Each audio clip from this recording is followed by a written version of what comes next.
follow line.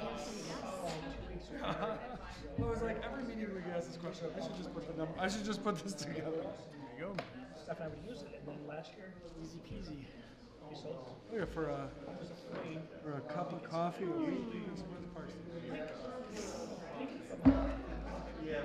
I mean, when you do look at it like this, I mean, the number is not that. I mean, once you start talking about it, I mean, you get to a bigger number, obviously. But I mean, if you're at 4 or 5, I mean, that's a relatively small value that you get.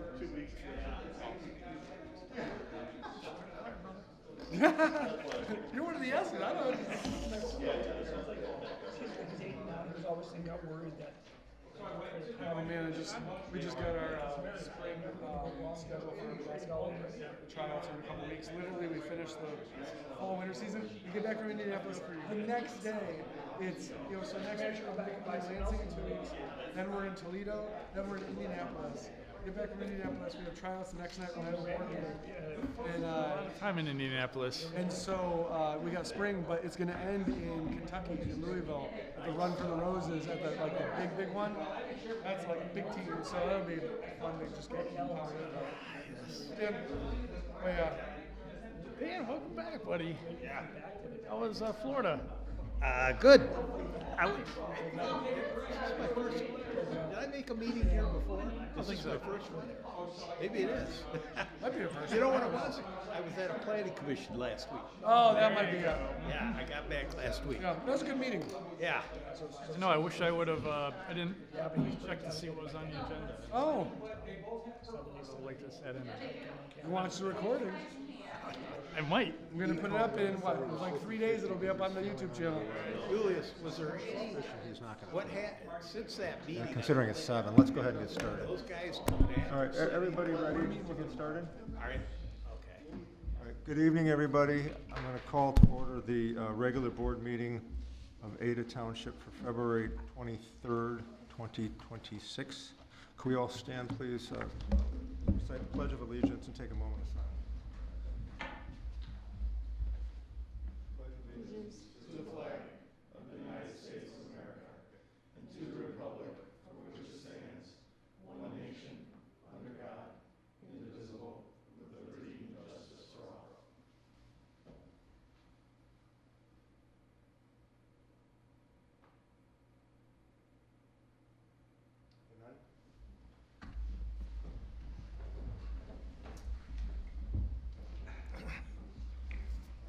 Clerk DeMarco, will you please call the roll? Supervisor Korth? Here. DeMarco here. Trustee Damstra? Here. Trustee Carter? Here. Trustee Hurwitz? Here. Treasurer Moran? Here. Trustee Prose? Absent. We have an agenda in front of us that we've received. There's no changes that I've heard that we need to consider. So would someone move to approve the agenda as presented? So moved. Support. All right, thank you. Motion by Trustee Hurwitz, support by Treasurer Moran. All in favor signify by saying aye. Aye. That motion carries. Thank you. All right. The next item is the general township business. It's the motion to approve minutes and accept and file reports and communications under the consent agenda. It includes the regular board meeting minutes from February 9th, 2026, and receive and file various reports and communications, which include the Ada Historical Society meeting minutes from January 8th, the Downtown Development Authority meeting minutes from January 20th, the Covered Bridge Progress meeting number 12 and number 13 dated February 3rd and February 17th, Thornapple River Pedestrian Bridge Progress Meeting number 1 on February 6th, and the Knapp Street Pedestrian Bridge Pre-Construction Meeting minutes January 21st. So we have a lot of those type of minutes on projects. Would someone, if there's no questions or comments by anyone, would someone move to approve the items under the consent agenda? I will approve. Support. Thank you. We have a motion by Clerk DeMarco, support by Trustee Hurwitz. All in favor of the motion signify by saying aye. Aye. Anyone opposed? Hearing none, that motion carries. Item 7 is our approval of our warrants. Treasurer Moran, will you like to present the warrants tonight? I sure will. Thank you, Supervisor Korth. Tonight, February 23rd, 2026, we have hand checks that total $3,113.52 and warrants that total $1,285,825.62 for a total of all hand checks and warrants of $1,288,939.14. Does anyone have, and these, obviously, the detail of this is presented in our packets that we've received. Does anyone have any questions or comments? Okay, hearing none, would someone move to approve, let's see, this is a roll call vote. Yes. Yes, but we still need to get our motion. Would someone please move to approve the general warrants? I move to approve the warrant report from Monday, February 23rd, 2026, in the amount of $1,288,939.14. I'll support. Thank you. So we have a motion by trustee Hurwitz, support by clerk DeMarco. Clerk DeMarco, will you please call the roll? Trustee Damstra. Aye. Trustee Hurwitz. Aye. Trustee Carter. Aye. Treasurer Moran. Aye. Clerk DeMarco, aye. Supervisor Korth. Aye. Thank you. All right, the next item is to consider the Thornapple River Pedestrian Bridge Project Pay Application Number 2 from Grand River Construction in the amount of $139,756.93.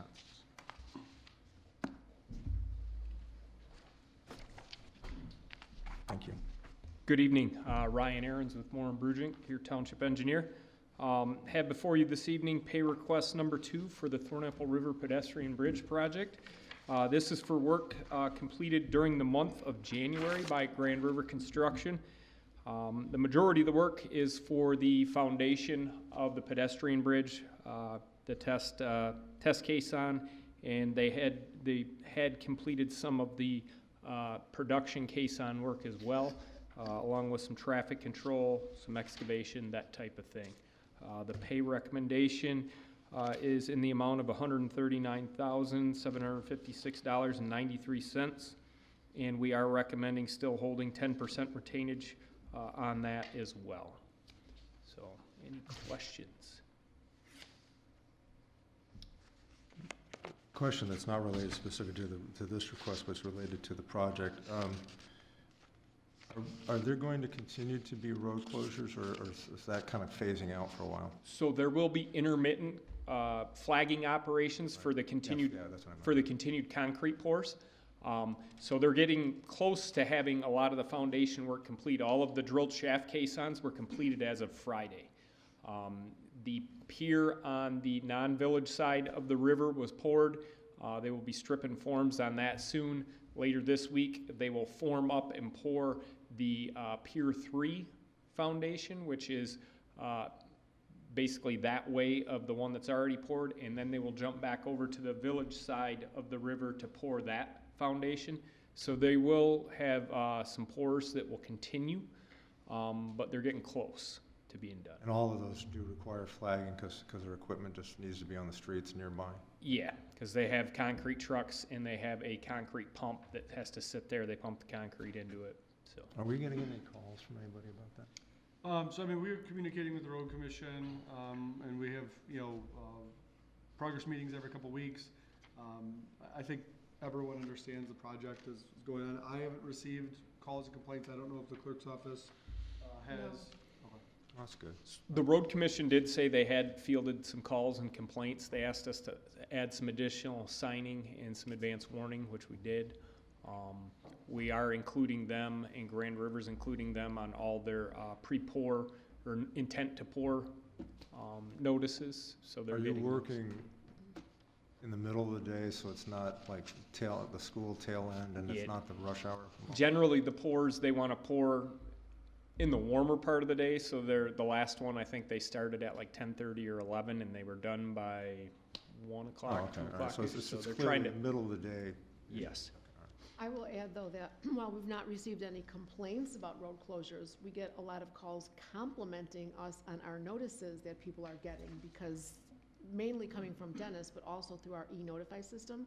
So people are really loving that they, at least they're becoming aware, they're being made, made aware that a certain road is closed.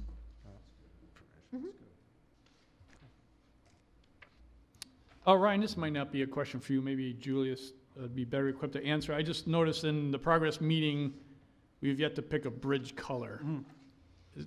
Yeah. I would imagine we have to do that now or pretty Yep, soon. Yeah, so we're getting closer. So we've, Dennis, Wesley, myself, and Kevin Austin talked quite a bit about it.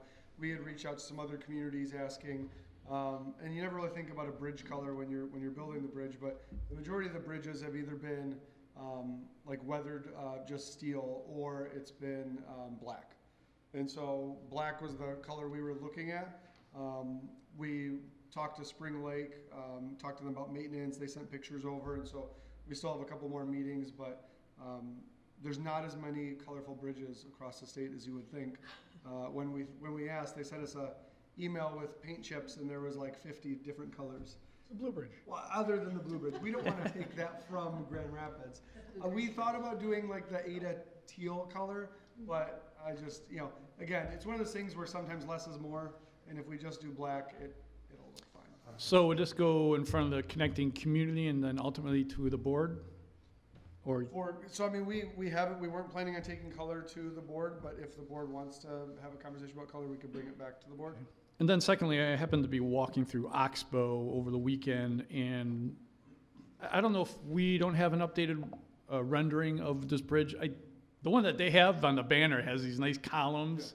Is that what it's going to look like? No. I didn't think so. No, so that was the original, Oxbow took some liberties taking what was the original kind of concept and putting it on their marketing materials. But no, there is not, I mean, there will be block pillars underneath, but not, kind of at the entrance of both sides. Okay, thank you.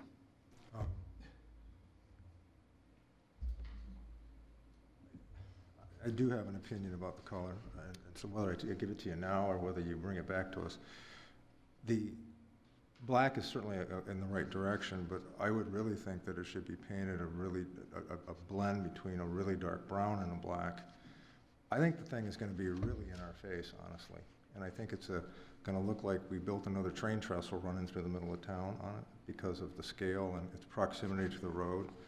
And anything we can do to calm it down and pull it into the color family of the covered bridge and just the muted colors of the village, I think is going to be a feather in our cap. And if we think it's too quiet, we can always paint it again later. But I think the connecting community should have and I agree a recommendation with that too. that then ultimately comes to the board. Yes, I absolutely think We can do so, that. too.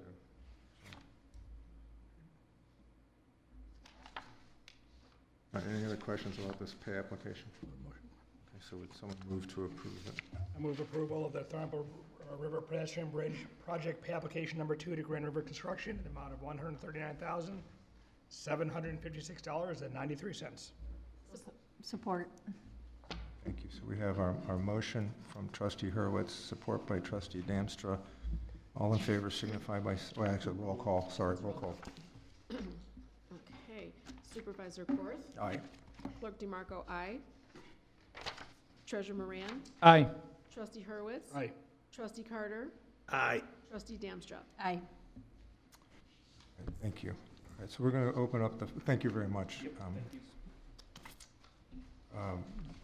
First public comment opportunity of the evening. Would any members of the public like to come up and make any public comment on any topic? Okay, seeing no one come up, I'll close the public comment and move on to the next items. We have no unfinished business. We have no public hearings, so we're moving on to our new business section, which is, the first one is Resolution R022326-1, a resolution approving the road closure request from Michigan Titanium Race Event for August 16th, 2026.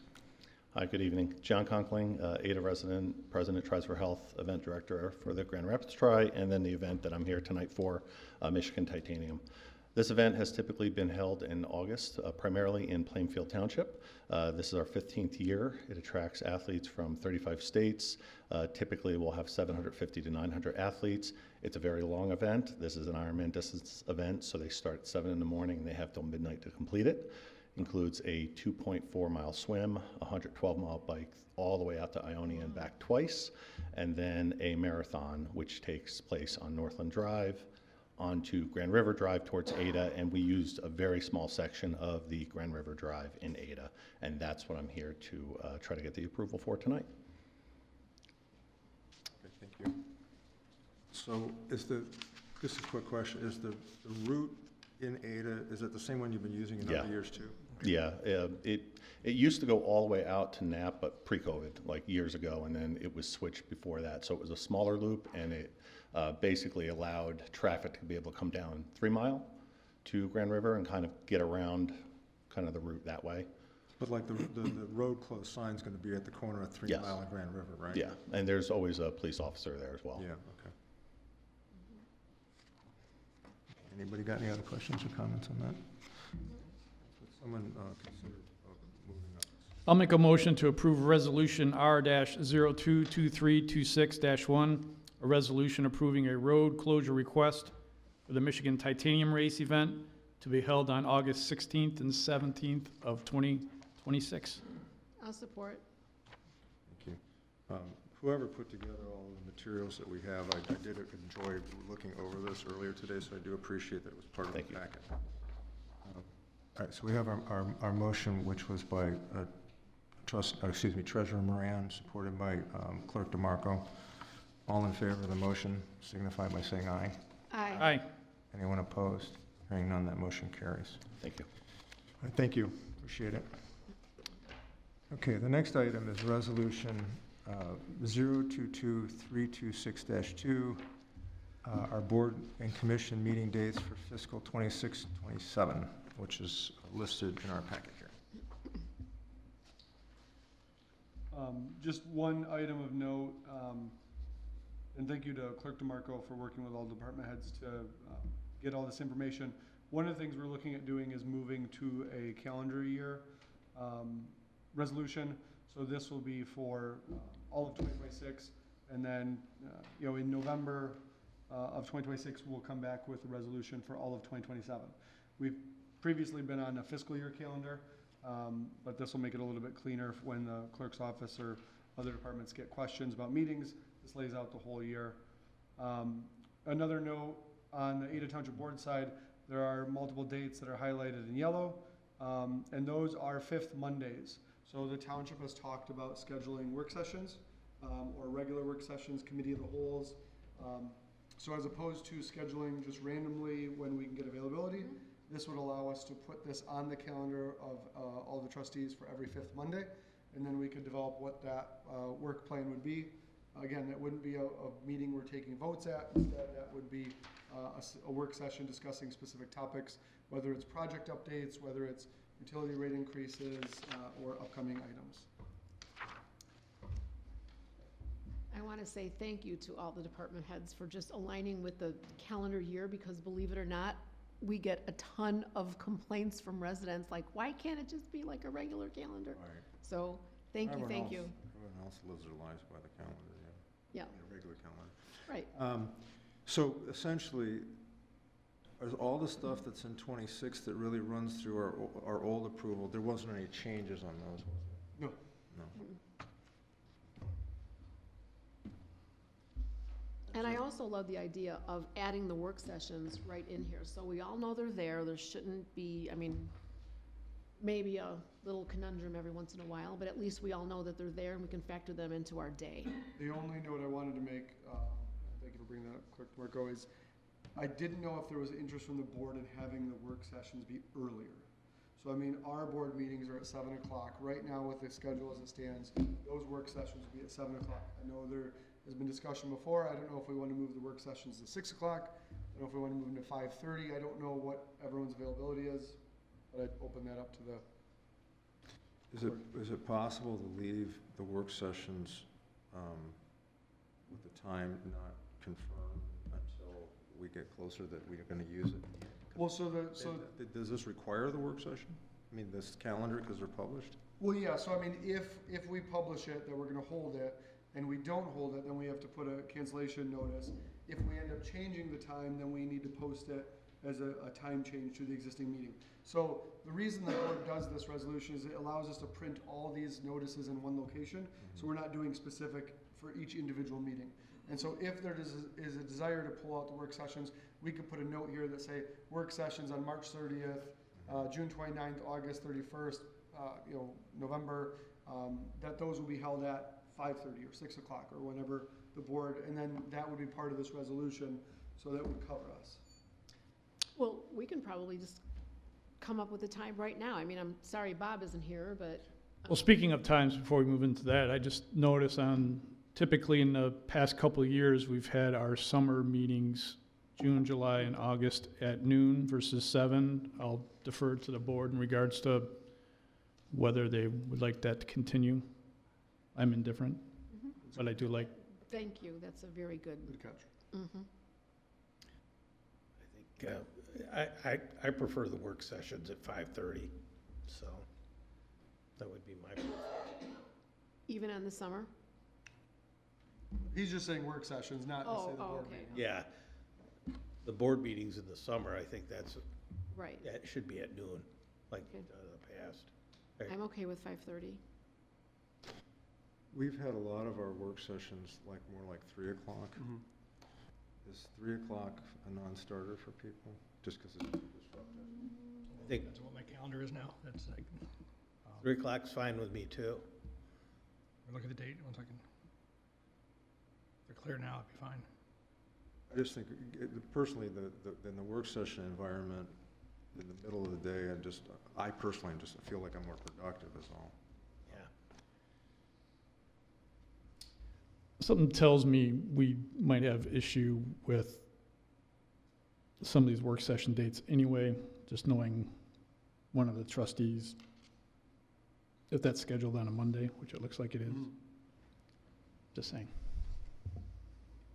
Oh. Mhm. So let me ask you this question. So let's say we pick some framework, right? And we decide not to use these dates. Is the noticing of the cancellation a big deal? Is that a lot of work, or is it tedious? So I mean, we put a notice on the door, we put a notice on our website, we send a communication out. MLive, Yeah. Well, we don't, so for a cancellation, we don't have to go to MLive. right. It's just our website and then at the building location at least 18 hours prior to the meeting.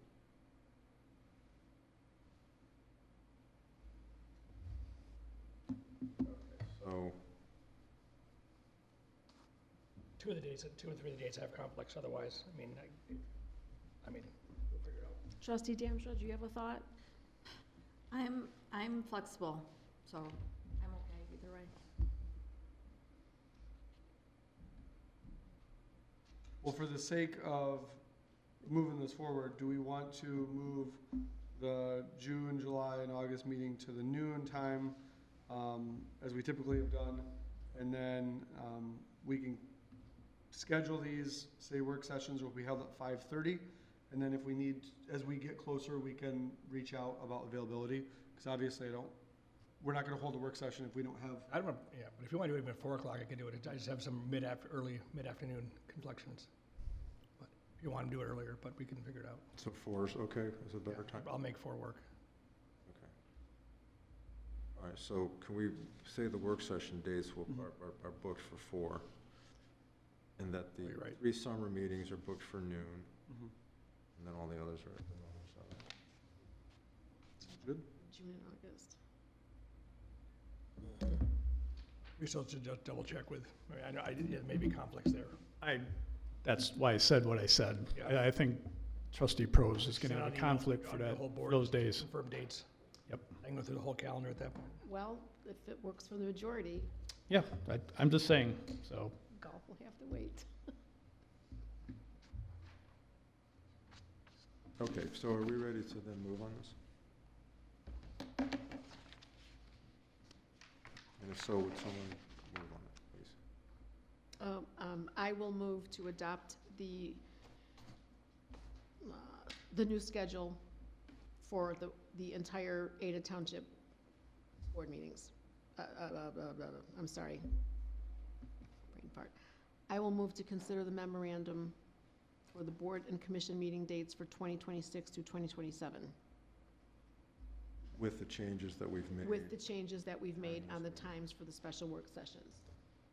Well, there's a number to that resolution too, isn't there? Yeah. R-022326-2. Oh, I'm sorry. 2-3.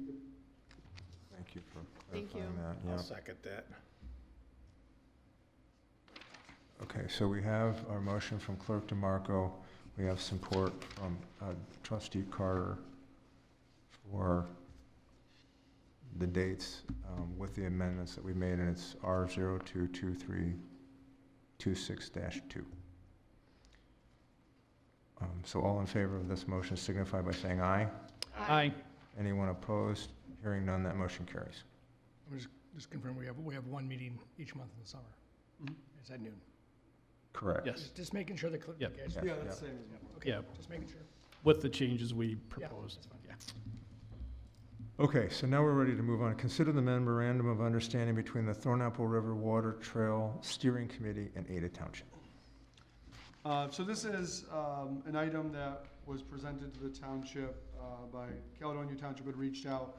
They were placing a priority on creating a Thornapple River water trail designation through the state of Michigan. There's a list you get put on for some of the advertising pieces. And so they feel this is important, as well as representatives from Berry County, as well as Kent County Parks.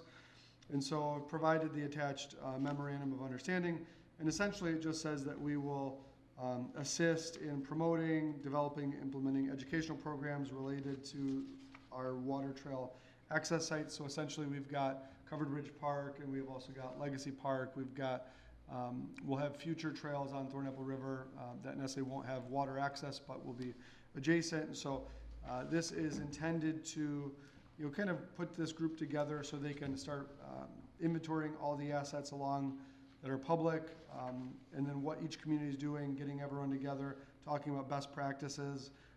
The nice thing is, the term is until either side terminates it with 30-day written notice. There's no financial commitment.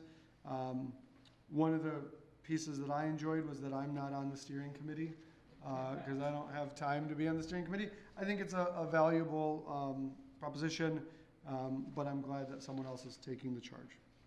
Happy to answer questions board members have them. No, I think it's neat that that river's getting the same kind of attention and all the effort we've been doing on the grant, so. Yeah, the admin committee did discuss this, and I think for my concern was just to put too much on Julius's plate, and he's assured us that this won't, so I'm comfortable with it.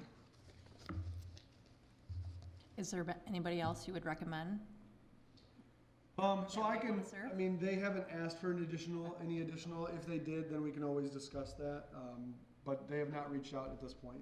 I think right now they're trying to keep the group a little bit smaller so that they can be a little bit more nimble and meet and go through things. I'm trying to set up a meeting for the 250th, and having committees with lots of people, it's difficult. So I think they're trying to stay a little bit small so that they can meet a little bit more frequently and be a little bit more of a working committee.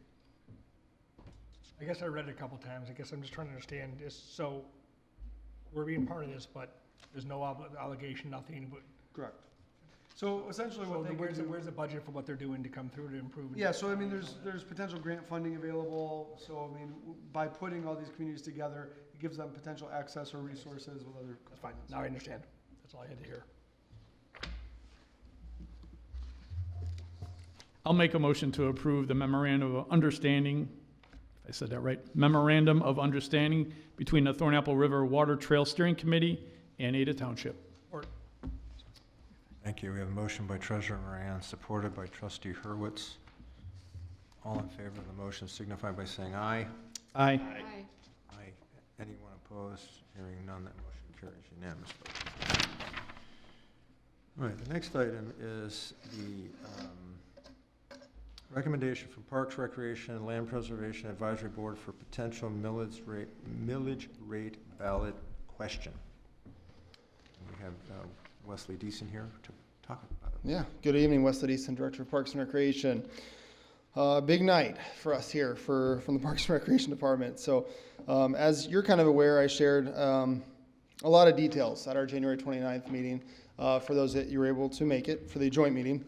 It's been 11 months of work and conversations and just some diligent stewardship from the PLRP committee, talking about our goals and objectives for the coming years and funding for that, and aligning capital projects with mission, vision, and values of what we hope to accomplish here in the future. So ultimately tonight, we are looking for to formally consider advancement of a millage recommendation after review of updated financial projections, capital priorities, and operational forecast.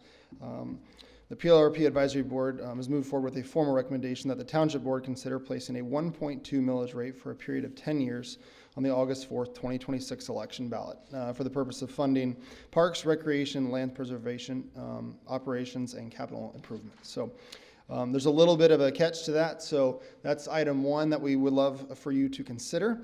The other is an update since last week. Township Manager Suchi and I had the opportunity to discuss with our legal team when we were working on some draft language for the ballot proposal. We were notified that the 1.2 rate surpasses a threshold for a legal threshold for a simple millage renewal. The township cannot structure the proposal strictly as a renewal on the current levy.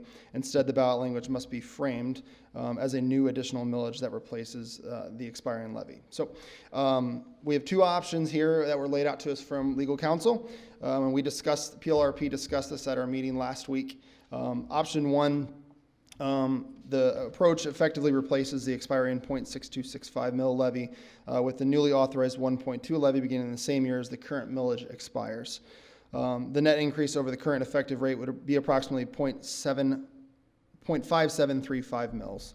And from a fiscal and planning standpoint, this option provides uninterrupted funding, continuity, and initiates the new 10-year cycle without disruption.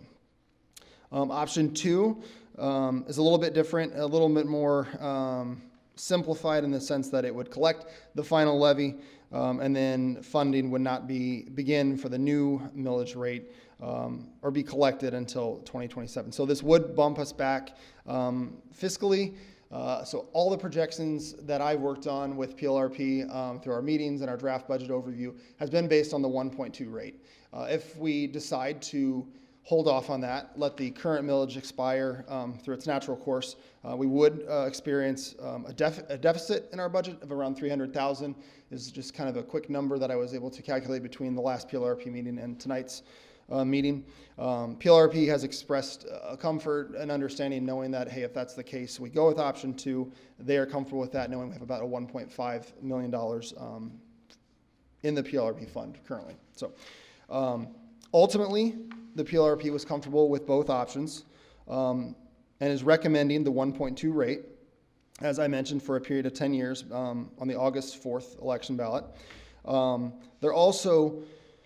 The request is that the Township Board determine the preferred ballot structure and timing implementation in accordance with legal guidance.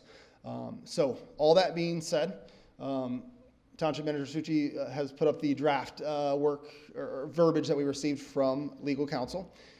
Since the PLRP meeting, I have also spoken with Seaforth, because a big part of this, and the next memo you'll see, is bringing them in to help us promote promote more public education campaign to help the community understand what we're doing and where we've been and what's going on. So again, during that time, I spoke with Tyler, and Tyler, I'm not even going to try your last name because I'm going to butcher it, but Tyler from Seaforth is here, and really just kind of leaned into him and said, hey, what, in consideration for tonight, what do you think gives us the best opportunity to succeed from a marketing perspective? Because that's their kind of space they operate in, and so I was just looking for Tyler to answer hopefully some of the thoughtful questions you guys may have, so that again, at the end of the day, my hope is that we succeed through this marketing campaign and through this millage, the ballot item at the end of the day. So I will open up for any questions. If you'd like to ask Tyler questions, we can discuss that too. So. And then one of the items, there's two items actually that I had provided at everyone's chair. One was the Placer AI data just on park usage over the last 3 years. I know that was a question that we had received, and so I asked Kevin Austin, DDA Director, to put that together because he's the Placer AI expert. And then the other one was the spreadsheet regarding the current PRLP millage versus the proposed millage. There was a question, how much is my taxes going to go up? And so the spreadsheet that I provided, and I apologize, I don't have it on the screen because I just brought it to the meeting. But essentially, if you have a taxable value of $300,000, you currently pay $187.95 in PRLP tax. The new 1.2 mil tax is $360, and so your total increase is $172.05. If you go up to a $600,000 taxable value, you're paying $375 right now. You're going to end up paying $720. It's increase of $344. I did include a column just the cost per month. I think that's important just to share of the value that we get for our parks.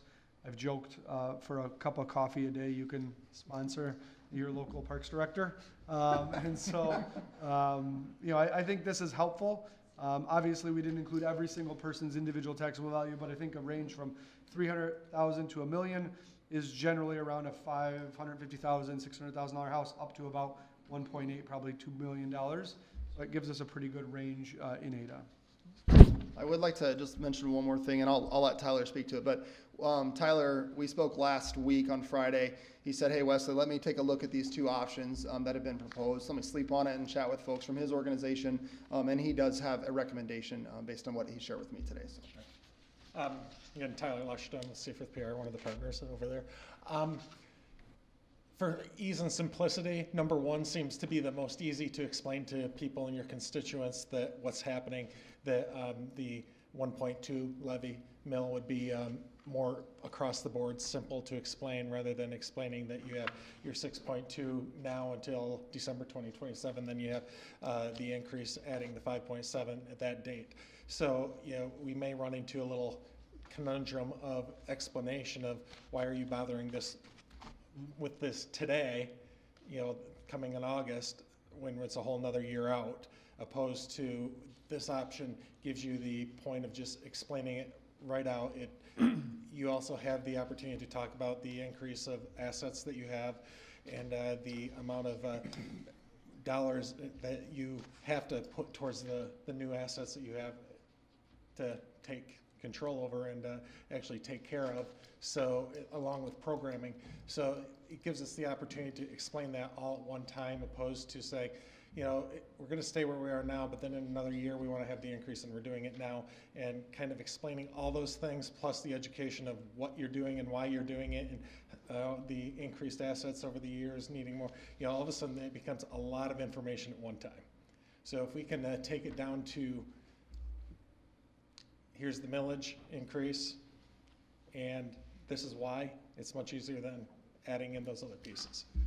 Is kind of where we came up in our office. Now, of course, if you guys chose the other direction, we'd be able to come up with ways to help explain it a little more easy, but I believe number one is the simplest. I think so.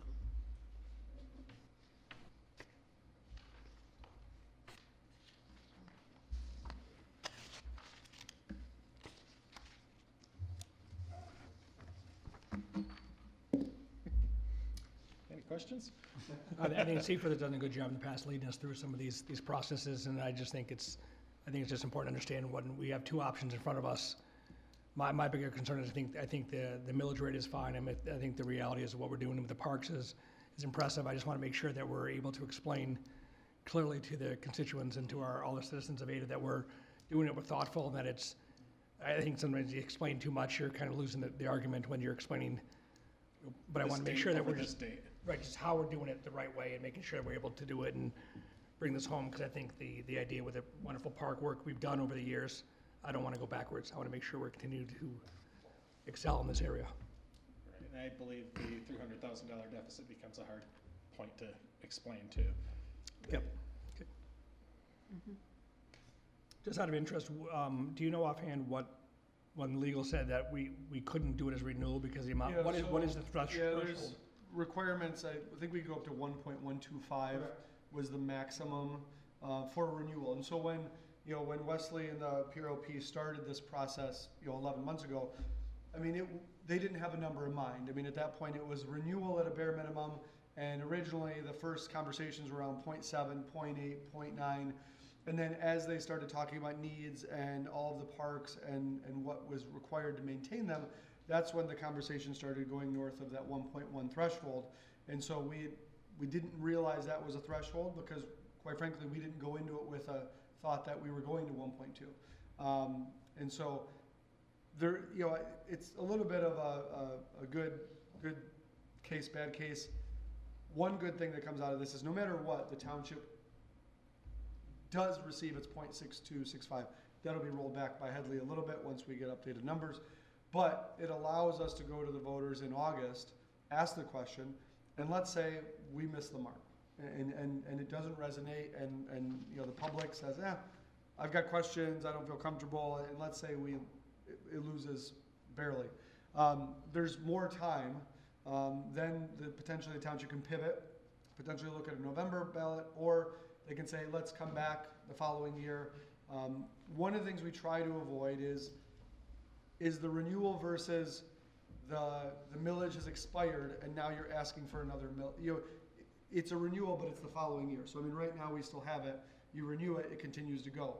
If we let the millage expire this year, the next year when we set up the budget, it's very similar to what we did for public safety years ago, where we technically didn't have a public safety millage when we adopted a budget.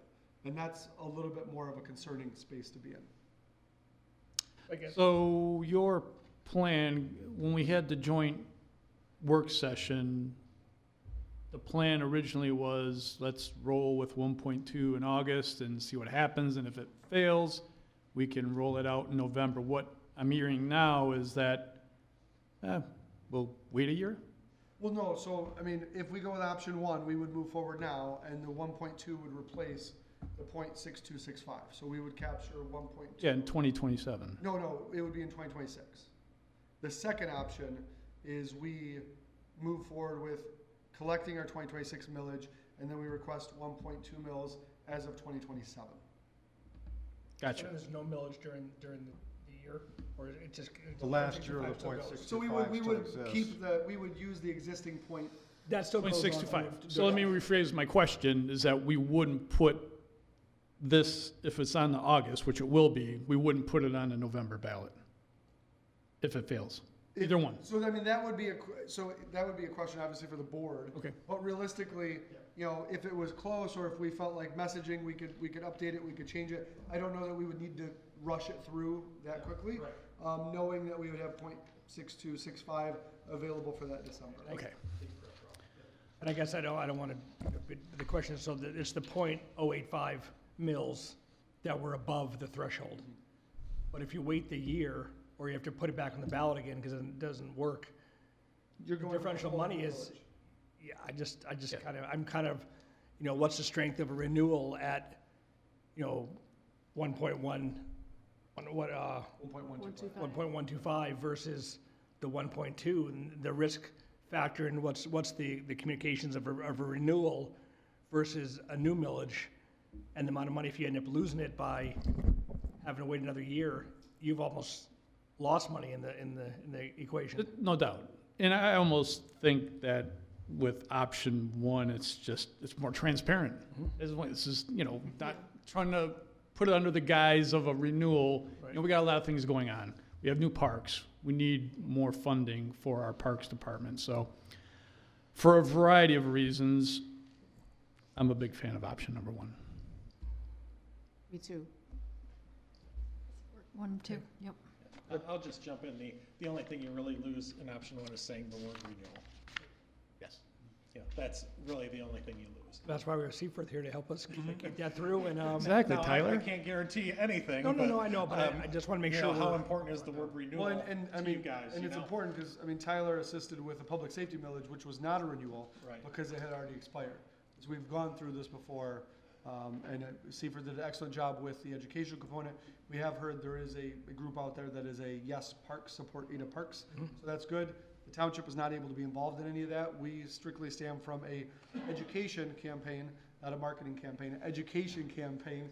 And any materials that we provide to the public will go to legal counsel first before they're sent out, to make sure that we're in compliance with campaign finance. What I like is that we always, as a township, have been very upfront and forthright with the residents of Ada. I want to make sure we continue that tradition of really being clear what we're doing, what we're getting, why we need the dollars. And I think that's been a trademark of what we've done over the years. I want to just, Yeah, and this will be the first time, I mean, quite frankly, we have a 10-year millage, and we can provide them a 10-year capital improvement plan, which we really haven't done before. And we've always looked at 6-year capital improvement plans, and then just kind of said, well, we'll figure out the final 4 years. But Wesley and his team have put together what that vision is. And the PRLP did, Wesley and I talked about, is there value in just renewing at 1.125? And in reality, the PRLP felt strongly about the 1.2 mils, because that's what the vision is, that's what's been discussed, as opposed to kind of cutting back that vision.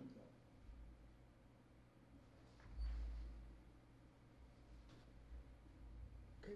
So we would need a motion to proceed with one of the two options for the August.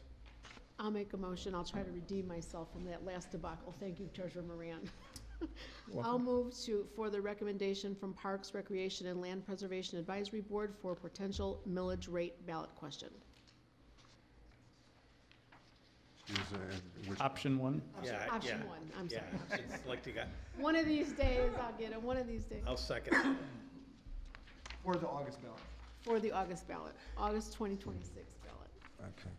All right, so we have moved by Clerk DeMarco, supported by Trustee Carter, to use option one for the millage language. And I'm assuming that our approval of this millage language says we're also comfortable with the millage rate that they're asking for. Okay, so it's all over this one resolution. Any further questions or comments?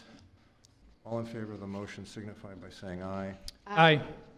Anyone opposed? Hearing none, that motion carries. So that's the first item, right? Yeah, I just want to quickly say thank you for just granting our department the opportunity to ask the voters for that this August. So thanks so much. I do want to say one quick thing. You did a really good job. The packet that you sent out and the information I thought was really, really informative, and thank you for providing that, and that was easily understandable. So thank you. Thank you, Wesley. Wesley, before you start the next item, which is the recommendation for Parks and Recreation Land Preservation Advisory Board for the approval of Seaforth PR proposal to develop educational materials related to the Parks Millage request for an amount not to exceed $19,300. I didn't make this clear the other day at the Parks meeting, but my company is under contract with Seaforth for services already. Okay. And so I'm not sure if that matters to anyone, whether or not they think there's a conflict of interest. For Not to me. Yeah, I mean, that wouldn't rise the level of conflict. Okay. Okay. All right. For Well, your abstaining. Thanks for sharing, though. Yeah, thank you. okay. All right, so next item just goes right in line with what we discussed. PLRP has reviewed Seaforth's proposal for services for the public education campaign as outlined in their proposal here. It should be on there. I will let Tyler discuss some of the web-based activity, the article for the Ada View, and the elements that make up this proposal. But again, it has been approved by the PLRP group, and they're seeking making a recommendation for approval to enter into contract with Seaforth so that we can then begin to explore how to make a strong public education campaign. Hi again. Real quick, we can just kind of go through this. The web-based public education packet. Again, this is kind of where all of our research is, and everything from here on down is we work with you guys to understand what's going on and kind of develop what you would put on the website and get the proper approvals with Julius and Wesley and your legal team to make sure all that stuff works. And once we have all that stuff together and we're all comfortable with what would go on the website, then that helps us kind of develop everything else in the process. Again, worked with Julius on these before. Seems to be a good path of how we've worked with your team. So why reinvent the wheel too much, opposed to just kind of the process that we've done with you guys before. And then we'd be able to do the Ada View articles. I believe we talked about 2 in that timeframe is where we would be. Maybe 3. I can't remember exactly what your 2 or 3 articles for the 8 of you in that time frame. And then direct mail, this is where we've got this kind of budget that's maybe not exact, but should be in the ballpark based on creating a direct mail material for all residents, just one per mailing address, all residential addresses, for 5,031 township voting households. And then that piece would be kind of like a trifold mailer education material. Then we go on to a second piece, which is kind of the absentee voter chase. So we understand the first one goes out to everybody, and then we're following the absentee voters as they come in. We work with an outside firm with us that tracks all that stuff electronically, so they're not bothering the clerk. Thank you. He may call on occasion to get some questions, but in this day and age, they don't have to ask a lot of questions about who turned what in. And so then we send out onesie, twosie pieces to those who haven't returned their absentee voter. So this is estimated at the time of the cost of printing and mailing, so we're in the ballpark pretty close. This might adjust up or down a little bit. And then when I met with Parks and Rec too, we talked about maybe you guys have a little contingency fund off to the side that if you guys are hearing things in the community that aren't going your way, maybe we do a third mailing, but we didn't put that in here because we're not really planning on that thought process. And then, of course, social media. We decided we could work with Wesley and his team to coordinate some video shoots and some testimonial type things to make sure are available on social media and the website as well. So we have our video team come out and work with you guys just on 1 or 2 days and really gather a bunch of assets. I know you guys already have a bunch of good assets on photography and video as well that we can use as well, and just help make some posts and social media stuff that will last throughout the 2.5 month period that we're looking to do this, 3 months. So really that's how we get to the numbers that we're at. I have a couple of questions. First and foremost, regarding the 8 of you. Yes. Our spring issue is going to come out soon.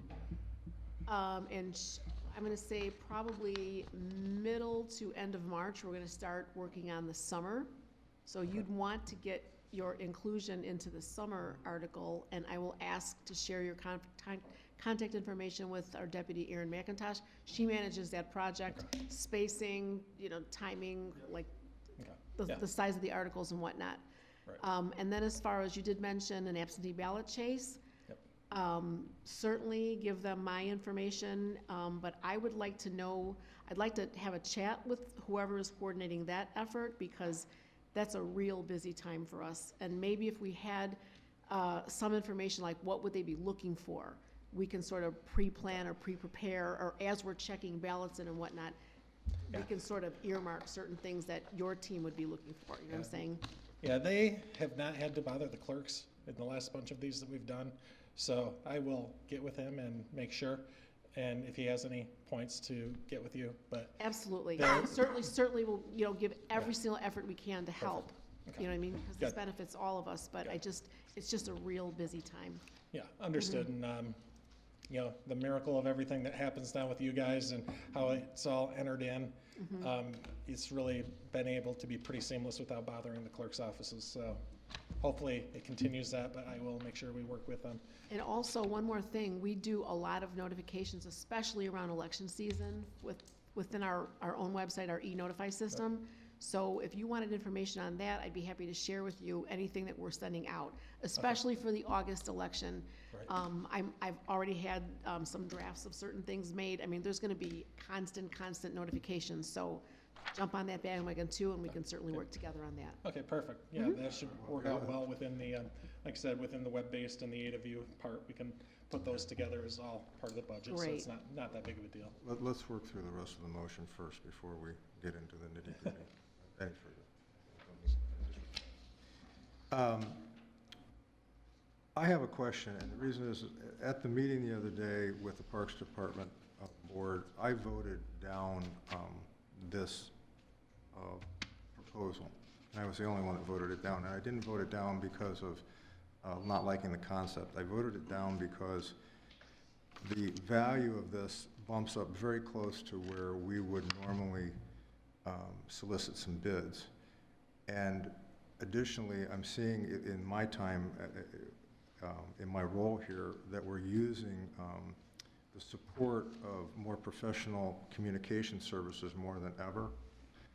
And that I just think that it would be good for us to, you know, no different than what we've done with our trails and the like. In fact, it happened just last month where Tom lost an opportunity because of just pricing.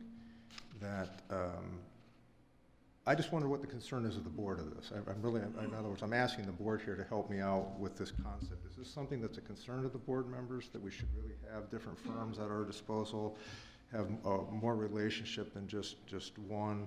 I mean, clearly we have an engineering firm and firms that we've contracted with long-term. I'm trying to get some sense from everybody how they feel about it. Julius, do we have a cost of what it was for the trails millage? I don't. Okay. That was just before my time. Okay.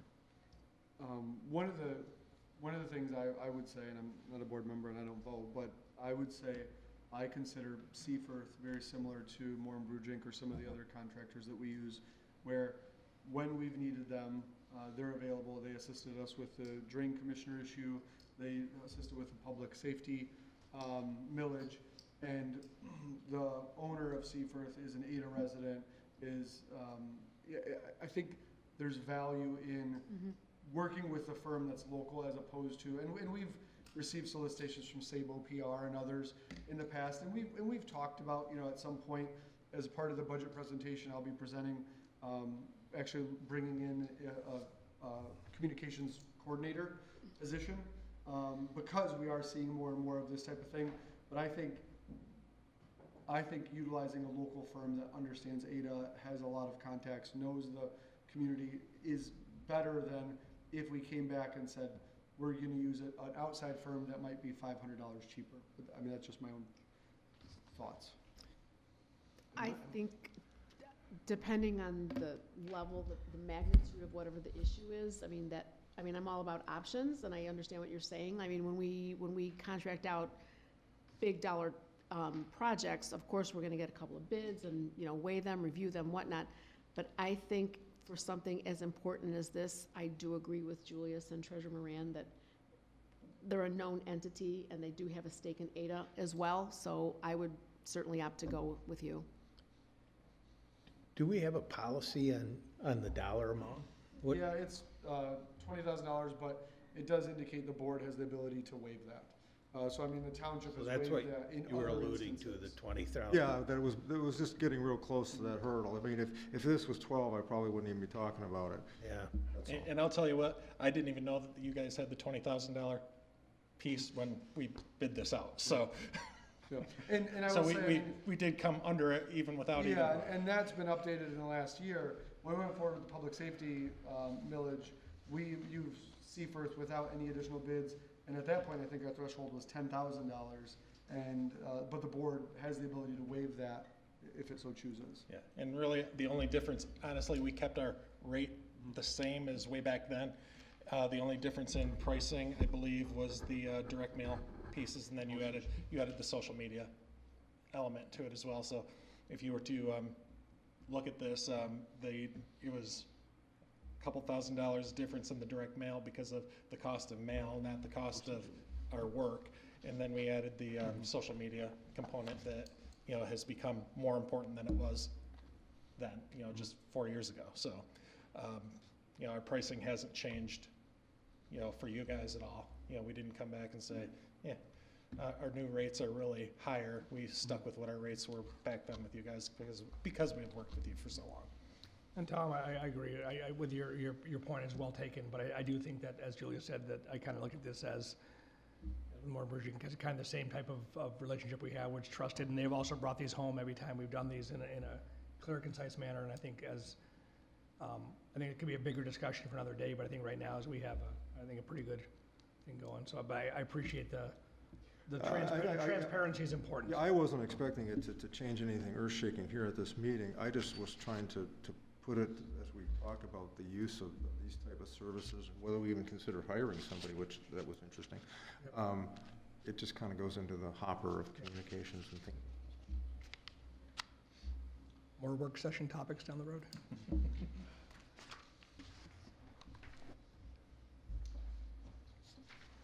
Okay, so anyone have any other questions, or would someone like to move on this? Need a motion, okay. Yes, please. Yep. Yeah, I'll make the motion that we accept the recommendation to enter into a contractual agreement with the Seaforth PR as outlined in the submitted proposal for the purpose of developing and implementing public education informational outreach materials related to the August 4, 2026 Parks, Recreation, Land Preservation Millage election not to exceed 19,300. Support. Okay, thank you. We have a motion by Carter, support by Treasurer Moran. Before we vote, I just want to clarify that I am going to support this, which is different than what I did the other day in the Parks Department, but it's because I took the additional input from the trustees before making the second decision. Okay. All in favor of the motion signify by saying aye. Aye. Aye. Anyone opposed? Hearing none, that motion carries. Okay. Thank you. Can I ask, Julius, can I ask you a clarifying question here of what's next for this group? Would we then work with legal to get the official language together, and then that would be adopted through a resolution for the ballot item? We can follow up with legal and see if that needs to be Okay. a resolution. I thought I saw something for the public safety records, and that's what, So then we can put together Okay. a resolution for the March Okay. 9th board meeting. all right, thank you. Thank you, Wesley, very much. I know it's been a lot of hard work.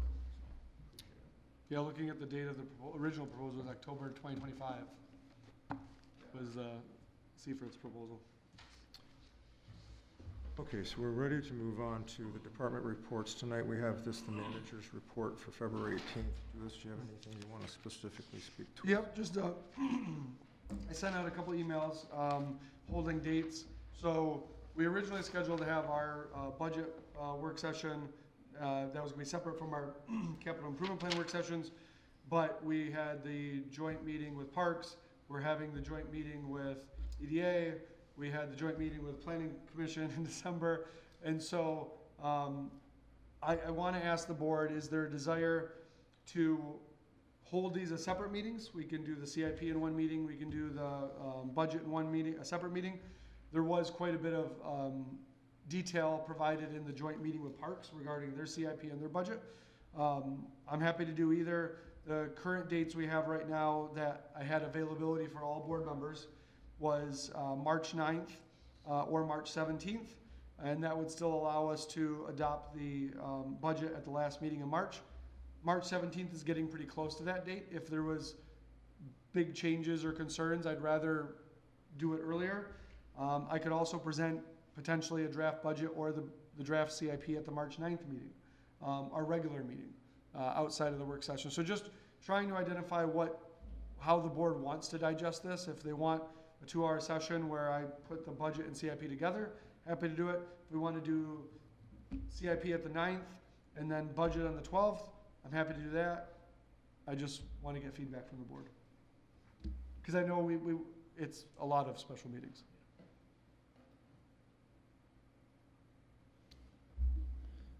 I'd say combine them. I Well- don't have a problem combining them, if, Steve, forgive me, with, we have, the information to digest well in advance. Yeah, and to be clear, I mean, I was one advocating for the split sessions, but given the calendar, the timeline, and our other meetings, I certainly respect everybody else's time and would be happy to combine the two in this instance. I still think they should be separate.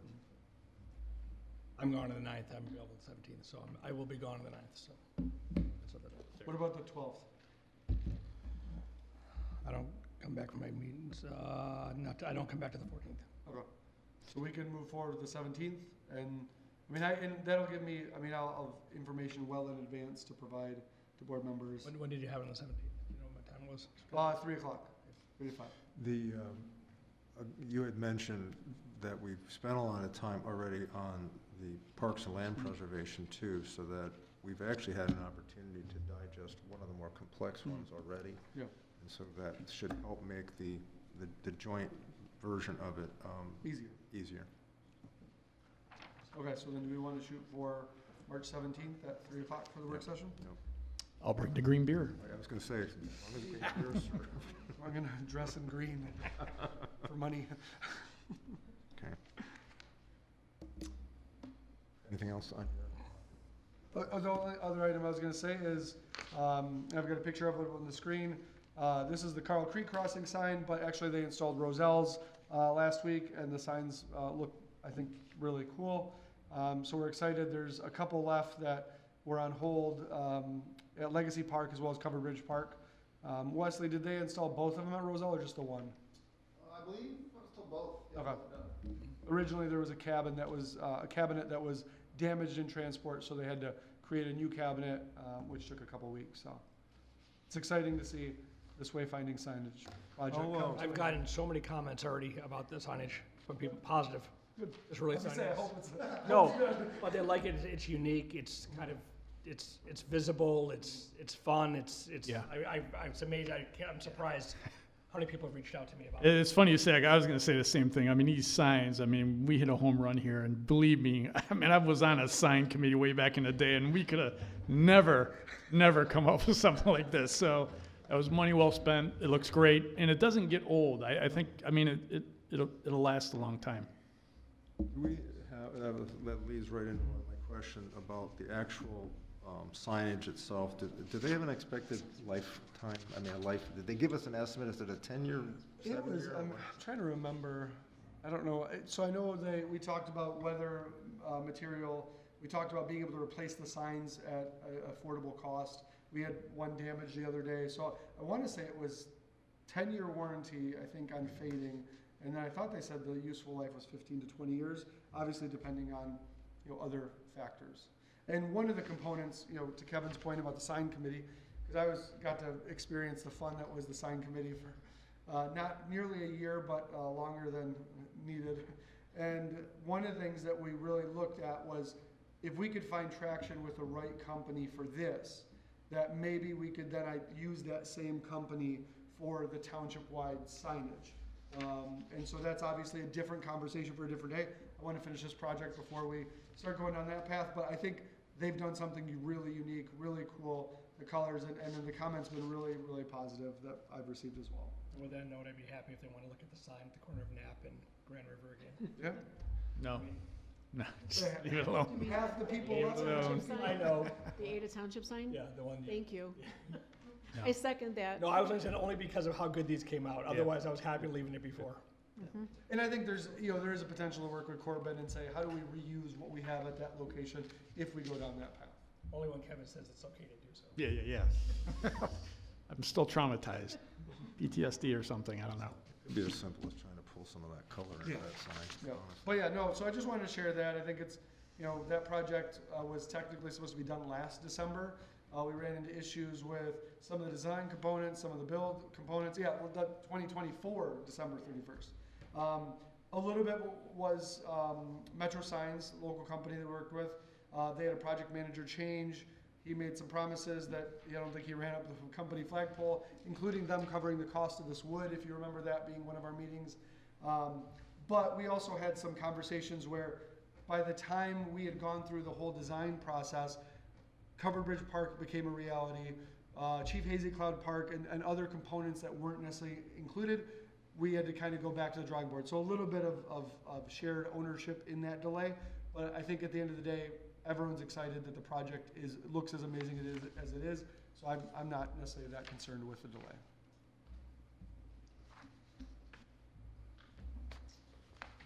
I have two questions, one on the new Township Hall project and one for the community church discussions. Yep. Question, is the Notre Dame team working on any sort of a time frame or? So I, schedule or anything? yeah, so I spoke to Mary Ann, and so she said 2 of the 3 renderings are 95% complete. She had hoped the next one would be done in a couple weeks. They're finishing up their final report, so I anticipate, and I'll follow up again with her, that we would have the final report next month. And that would be the completed document, being able to schedule meetings. I've talked to Mary Ann about having her and her team available for one-on-one meetings, group meetings, small meetings with ABA, with business leaders, with whoever, and she was receptive to that. But yeah, I had asked for a date, but she had said the renderers that they're working with are working on it, and that they don't necessarily have a deadline. Can we give them a deadline? Like, can we get it? That's what I, Please. that's what I. Yeah, I mean, yeah, I can. I mean, I can let them know that we're shooting for, you know, mid-March if we want. I think it'd be good to give them a little push. I would agree. I guess I'm not understanding what the delay is because, again, we're ready to go and, I mean, they had some of these renderings on the spot Yeah. while they were here. So are they doing something? Are they, Yeah, so they're going full computer rendering, flying, like every. so all the when they detail. propose it, they show us the 3 renderings, Mhm. they can just give it right to Dixon Architecture? Yeah, Okay. yep. And then, could you elaborate a little bit on the community church discussions? I mean, obviously you had a meeting, what was that about? I would defer to Dan and Supervisor Korth. That's what I mean, Yeah. yeah. No, that's yeah, fine. yeah. I'll speak to that. We got together, there was a very cordial meeting. They reiterated their concerns about this kind of open-ended feeling about, and essentially, they see a direct correlation between the parking lot rebuild and their option that they have on that piece of property, and that as more time goes by without the parking lot being rebuilt, it's eating up their decision-making on their 5-year option to buy the 1/3 of the property over there back from us. And so that's one of the reasons why that originally Julius had come up with the date of December 31st, 2028, which we still think is a reasonable date after we kicked it around and talked about it. And I think we could kick it around here, and I think we would probably draw the same conclusion that that's still a reasonable date. So Andy Haken, the attorney that represents them, suggested that we go in some type of a lockstep, that their option was extended for each day we went past December 31st, 2028. And actually, that's where we ended up, isn't it? We ended up at that point. They had an idea where they wanted us to extend the option on a rolling basis, like immediately. We ended up with a conversation basically that says, look, we're going to get done by the December 31st, 2028. If we don't actually hit that target, we will give you 1 additional day for each day that we go past December 31st, 2028. That's what's being drafted to be presented ultimately to the board. And also defining what is completion, because, you know, obviously if we're gonna do a second top coat on it, and we wanna make sure that doesn't push the date out, just to get some finality on both sides, how to do that. And I think it was more the question of having discussions within each party, not together, and by the time we got in a room together and realized it was more about the concern of just non-performance. And I think the reality is we both are there. We both believe we'll be done without needing to extend it, but we wanna make sure we put some parameters that define better what is completion, what is done, is it striped, is it not? And I think the reality was if we get going in the project, get it moving, we're in completion. Now the key is just drawing it up that we have an agreement that is suitable for But both we parties. already have an agreement. I mean, wasn't this all, this is all part of the agreement that has already been signed off on? So we have an agreement with them for deed restriction amendment. So the issue is that our agreement with them does not include language regarding the reconstruction of the parking lot. However, our purchase agreement from Geld includes the language regarding reconstruction of the parking lot. The issue is that the church is not a party to our agreement with Geld. So if the township didn't perform, then the church would not be able to hold us liable. The Geld would have to do that.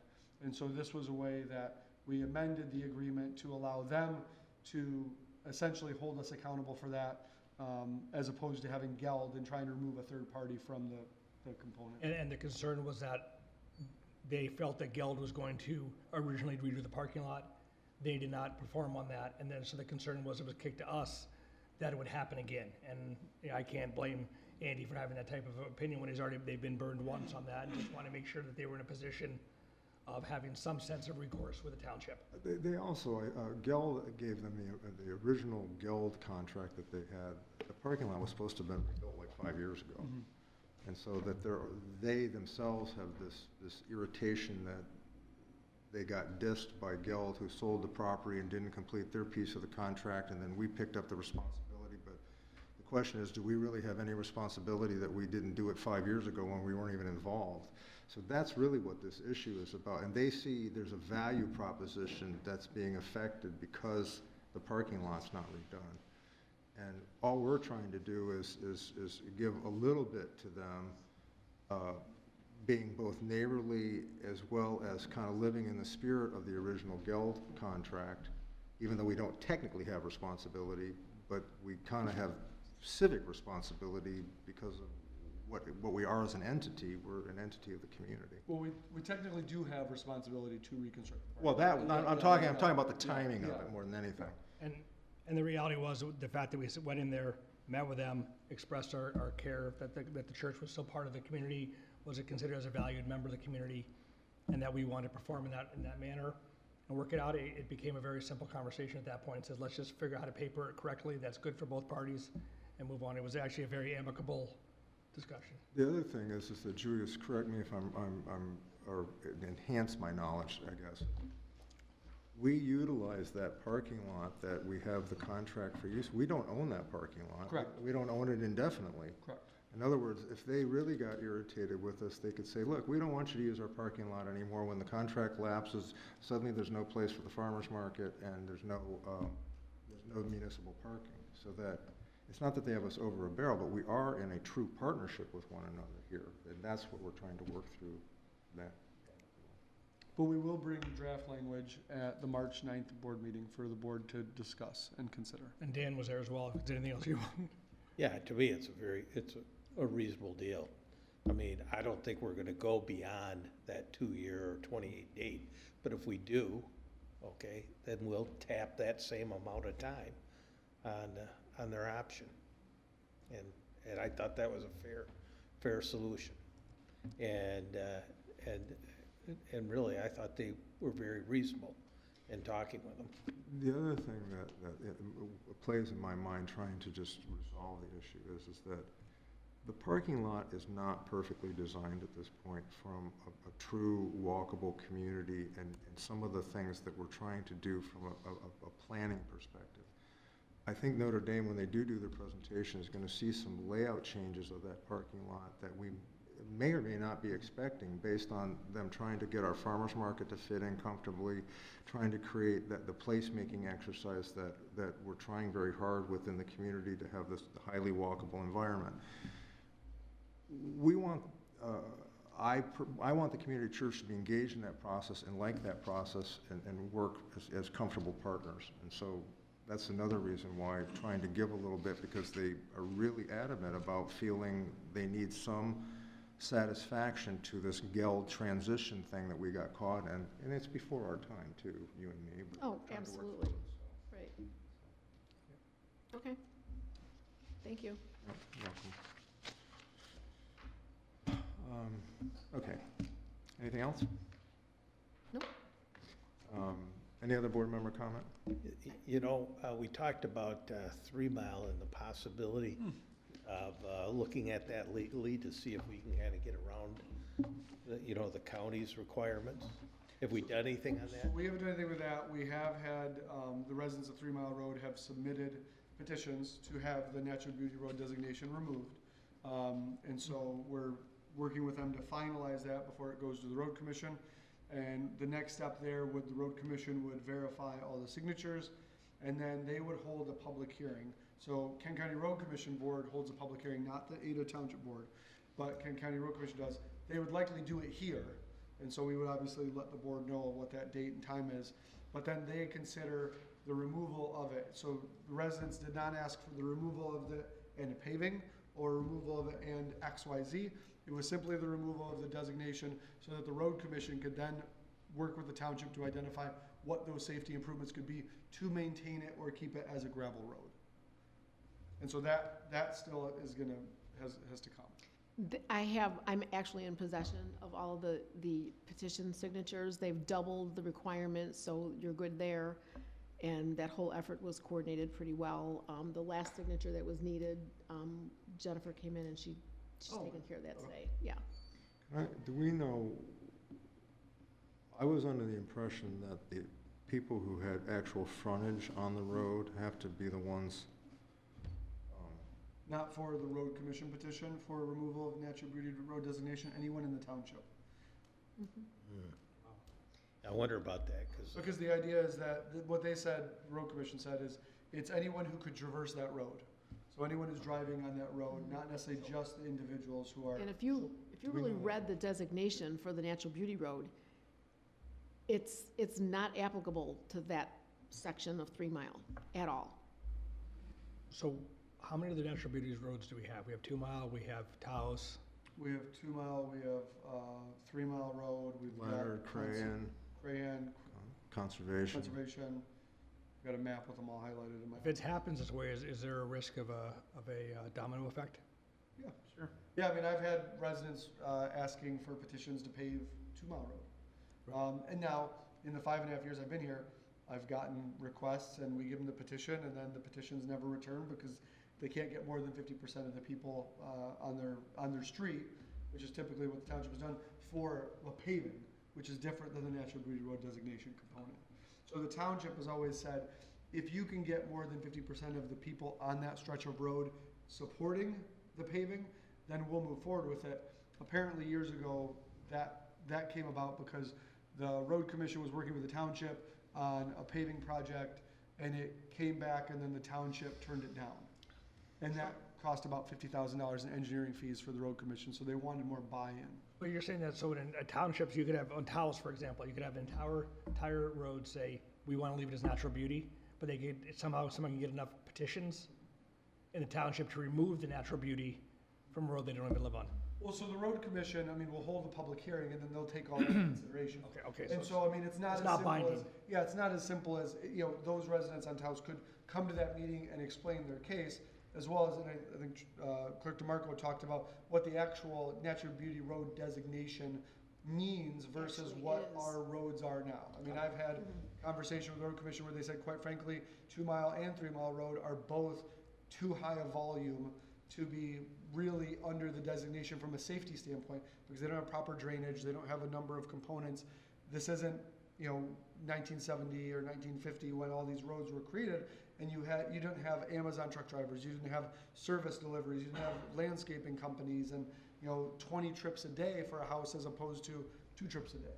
And so that does change the equation. I was just surprised, like, for example, they did the bridge work on Crayon, that they directed all the traffic down Taos on a narrow, pretty beat up road with high traffic. It was pretty surprising they did that, but. I don't know if you guys remember or know, but they had a public hearing on this a long time ago, maybe 20 years ago? And I've lived on that road. And when I came here, and I was shocked, no one wanted that road paved. They were all dead against it. Everybody. That was 20 years ago. Yeah, well, you know what, though, Joe? There's not been that many houses built on that road. The people that lived down there 20 years ago are still pretty much there. Well, and this doesn't necessarily mean that the desire is to pave it. This is just removing the. To remove the designation. Or right. so that the road commission can do minor maintenance, which it can't do right now because of the natural beauty road designation.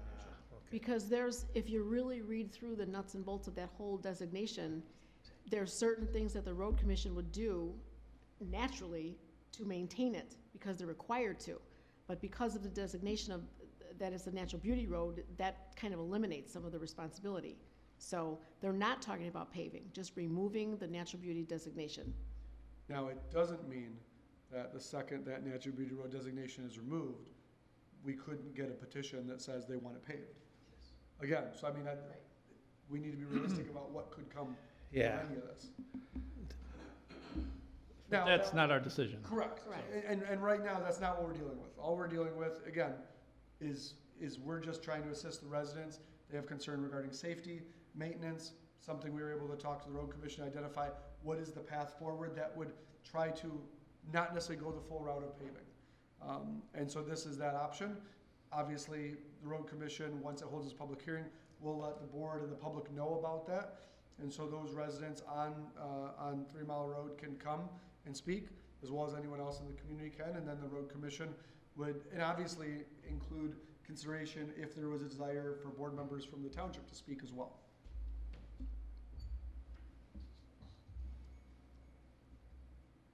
Any other board member topics, comments? I do. I just, I received a call from an Ada resident that I wanted to convey to you all at the last meeting, but unfortunately I couldn't be here.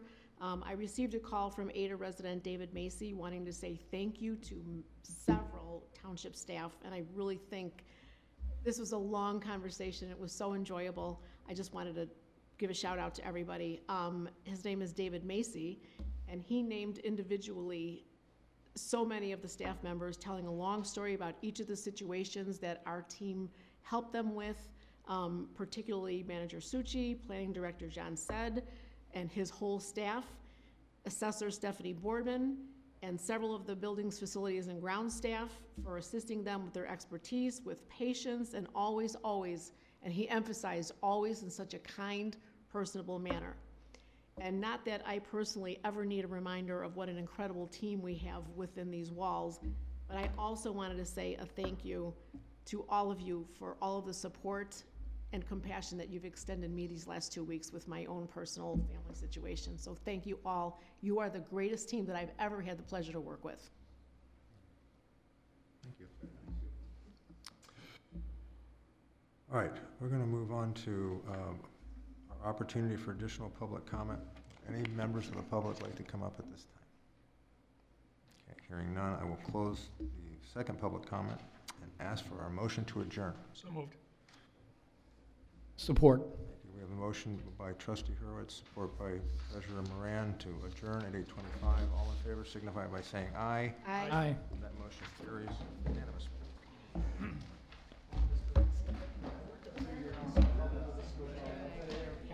Julius, where did you get this information? Place right now. You know everything. The government, I told you,